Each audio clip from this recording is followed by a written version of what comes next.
E5 TV news కు స్వాగతం. ముందుగా హెడ్లైన్స్. అమెరికా సుంకాల వేళ స్వదేశీ ఉత్పత్తులే కొనాలని ప్రధాని మోదీ మరోసారి దేశ ప్రజలకు పిలుపునిచ్చారు.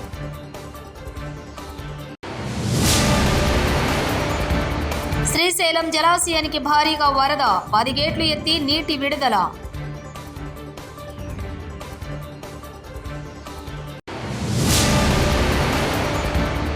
సరస్వతీదేవి అలంకారంలో వరంగల్ శ్రీ భద్రకాళి అమ్మవారు.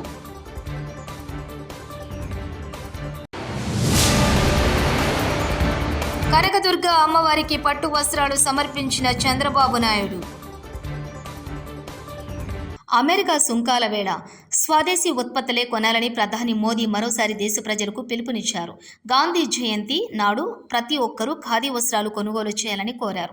ఇవి దేశీయ ఉత్పత్తులని సగర్వంగా చెబుతూ సోషల్ మీడియాలో పోస్ట్ చేయాలని విజ్ఞప్తి చేశారు. దానికి స్థానిక ఉత్పత్తులకే ప్రాధాన్యం అనే హ్యాష్ ట్యాగ్ జోడించాలన్నారు.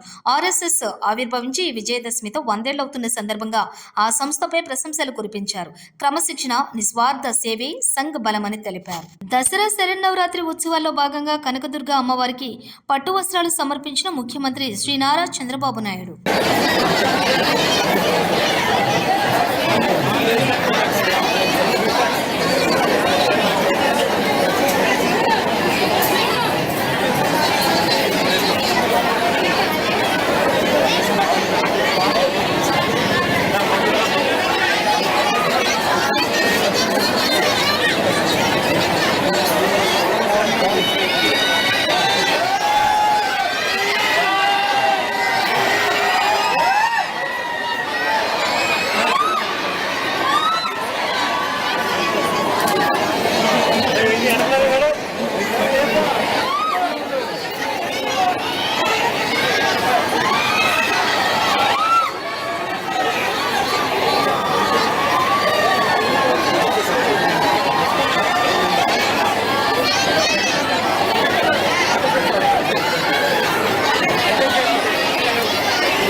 విఐపి దర్శనాలు కూడా రెగ్యులేట్ చేసి ఎక్కడికక్కడ ఎక్కువ సమయం సాధారణ భక్తులకు కేటాయించే పరిస్థితికి వచ్చాం. ఇదంతా కూడా దుర్గమ్మ నడిపించే ఆశీస్సులు. వారి ఆశీస్సులతో మళ్ళీ ఒకసారి కోరుకుంటున్నా, ఈ రాష్ట్రం అన్ని విధాల సుఖ సంతోషాలతో అష్ట ఐశ్వర్యాలతో ముందుకు తీసుకుపోయే విధంగా ఆశీర్వదించమంటున్నా. ఇటీవల కాలంలో మీరు చూస్తే సూపర్ 6 కార్యక్రమాలు తీసుకున్నాం. దీనివల్ల పేదవాళ్ళందరికీ కూడా అనేక కార్యక్రమాల ద్వారా లబ్ధి పొందే పరిస్థితి వచ్చింది. అదే మరి నిన్న మొన్న ఒక పక్కన చూస్తే సూపర్ జిఎస్టీ, ప్రతి ఒక్కరికి సూపర్ సేవింగ్స్ వచ్చే అవకాశం వచ్చింది. అంటే కొనుగోలు శక్తి పెరిగింది. పేదవాళ్ళందరూ కూడా ఇంత మునుపు కట్టే పన్నుల నుంచి ఎక్కువ రాయితీలు వస్తున్నాయి. దీనిపైన ఆదాయం పెంచుకుని ఏది కావాలంటే కొనుక్కునే అవకాశం కూడా వచ్చింది. అటు కేంద్రం ఇటు రాష్ట్రం 2 ప్రభుత్వాలు కూడా పేద మధ్యతరగతి కుటుంబాలను ఆదుకునే ప్రభుత్వాలు.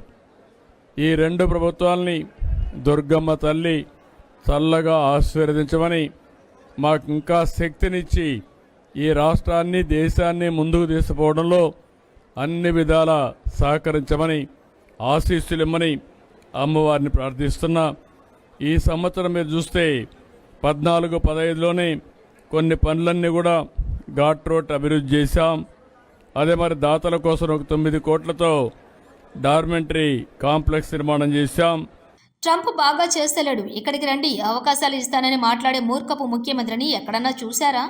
ఇప్పటి వరకు ట్రంప్ మీద మోడీనే ఒక్క మాట మాట్లాడలేదు. ఊర్లో బజార్లో కూర్చున్నవాడు ఎవరినైనా తిట్టొచ్చు, కానీ ఒక ముఖ్యమంత్రిలాగా ఉండి ఏం మాట్లాడాలో సోయి ఉండాలి కదా. కనీసం 10 సార్లు అమెరికా పోయిన మీ రాహుల్ గాంధీ కూడా ట్రంప్ మీద మాట్లాడలేదు. ఉన్నవే ఇక్కడి నుండి పీక్కపోతున్నాయి. ఈయన సక్కదానానికి వాడొచ్చి పెడతాడా? మాజీ మంత్రి ఎమ్మెల్యే జగదీష్ రెడ్డి. ఎవడన్నా ట్రంప్ బాగా చేస్తలేడు, మీరు ఇక్కడికి రండి, మీకు ఇక్కడ అవకాశాలు ఇస్తా అని మాట్లాడినంత మూర్ఖ ముఖ్యమంత్రిని మనం చూసినా మీరు ప్రపంచంలో, ఈ దేశంలో? ట్రంప్ మీద మోడీనే ఒక్క మాట మాట్లాడలేదు ఇప్పటివరకు. ఊళ్ళో బజార్లో కూర్చున్నవాడు ఎవరైనా తిట్టుకోవచ్చు, ట్రంప్ని తిట్టవచ్చు, మోడీని తిట్టవచ్చు, జెలెన్స్కీని తిట్టవచ్చు, పుతిన్ తిట్టవచ్చు, జిన్పింగ్ని తిట్టవచ్చు, ఊళ్ళో ఓడ బజార్లో పడి కూర్చున్నాడు అడబట్ట కట్టుకొని తిరిగేటోడు. కానీ ముఖ్యమంత్రి గుండి సోయిండాలి కదా, నా పరిధి ఏంది, నేనేంది, నేను మాట్లాడితే ఏమనుకుంటారు ప్రజలు. నీ నాయకుడు రాహుల్ గాంధీ ఏం మాట్లాడతలేడు, ఇప్పటికి 10 సార్లు అమెరికాకు పోయి వచ్చిండు, మళ్ళీ ఇవాళ కూడా పోతున్నట్టున్నాడు. ఒక మాట ఇంతవరకు ఎక్కడ మాట్లాడలేదు. ఇంకా పిచ్చి మాటలను పట్టుకొని నేను ఏం చెప్పాలి? ఇక వాళ్ళు దేశాన్ని నడిపేటోళ్ళే మాట్లాడే స్థితిలో లేని విషయాలను పట్టుకొని మీకు ట్రంప్ ఇబ్బందులు పెడుతున్నాడు కాబట్టి మీరు అందరికి రండి మా కాడికి. ఉన్నోడే పిక్కపోతున్నాడు. ఈడికి వచ్చిన సంస్థలే పిక్కొని పోయినాయి. ఒక్క రియల్ ఎస్టేట్ కంపెనీ కొత్తగా వచ్చాడు కాదు, పాతదే ఒక్క పని మొదలు పెడతలే. ఈడ హైదరాబాద్లో ఒక్కటి ఏదైనా హైరైజ్ బిల్డింగ్ ప్రారంభంగా చూసిరా మీరు మధ్యకాలంలో ఎక్కడన్నా? అది అయితే తప్పకుండా ఈయన పోయి శంకుస్థాపన చేస్తాడు. దాన్ని కూడా కట్టుకుంటే కూడా ప్రైవేట్ వాడు కట్టుకుంటే కూడా పోయి ఈయన పోయి శంకుస్థాపన చేస్తుండే పాపం. ఈయన చక్కదనానికి ఈయన ముఖానికి నమ్మి వీడొచ్చి వాడొచ్చి కడతాడు. అదే గురువు ముచ్చట ఆయన కూడా మళ్ళీ ఇవాళ కూడా మాట్లాడేట్టుంది. నేను శంకుస్థాపన చేసిన హైదరాబాద్కు. అది ఏమనాలి వీళ్ళందరినీ? మన దేశాలనే ఇట్లా మాట్లాడిన వాళ్ళకి చట్టాలు లేవు తీసుకుపోయి లోపడేయడానికి. వేరే వేరే దేశాలను అయితే వీళ్ళని తీసుకుపోయి ఆడ పెడుతురు. మన కాడ మహా అయితే పెడితే ఎర్రగడ్డలు పెట్టాలి. తప్పకుండా మన ప్రభుత్వం రాగానే ఆ పని చేద్దాం. వరంగల్లోని శ్రీ భద్రకాళి అమ్మవారి ఆలయంలో దేవీ నవరాత్రి ఉత్సవాలు అత్యంత వైభవోపేతంగా జరుగుతున్నాయి. ఉత్సవాల్లో భాగంగా అమ్మవారికి అర్చకులు విశేష పూజలు నిర్వహించారు. మూలా నక్షత్రం వేళ అమ్మవారు సరస్వతీదేవి అలంకారంలో భక్తులకు దర్శనమిచ్చారు. అమ్మవారిని దర్శించుకునేందుకు భక్తులు భారీగా తరలివచ్చారు.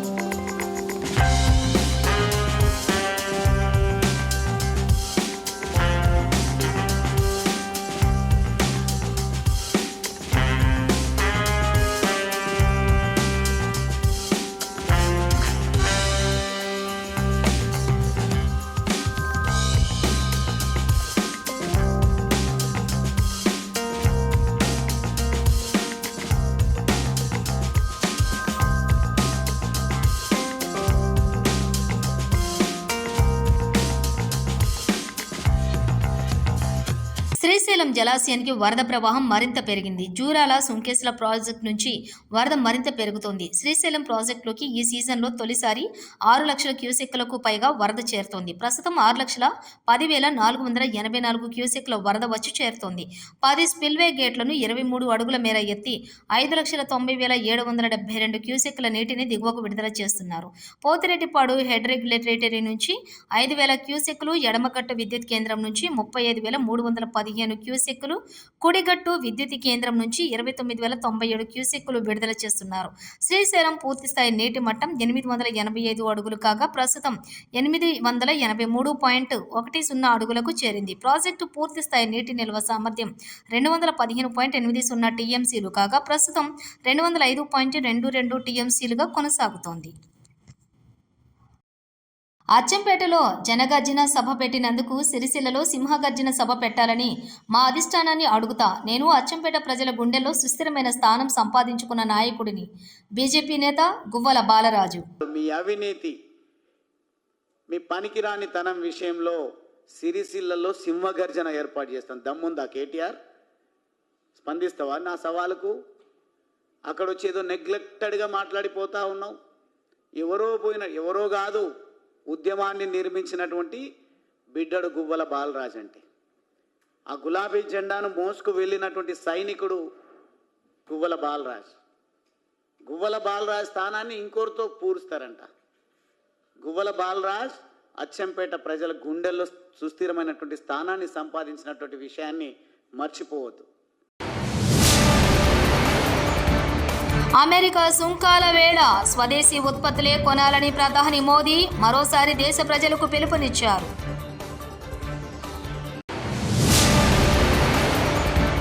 శ్రీశైలం జలాశయానికి భారీగా వరద, 10 గేట్లు ఎత్తి నీటి విడుదల.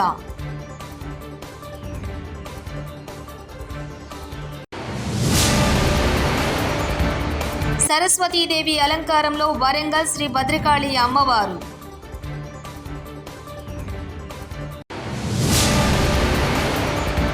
కనకదుర్గ అమ్మవారికి పట్టు వస్త్రాలు సమర్పించిన చంద్రబాబు నాయుడు. ఇవి బులెటిన్ విశేషాలు. చూస్తూనే ఉండండి E5 టీవీ న్యూస్.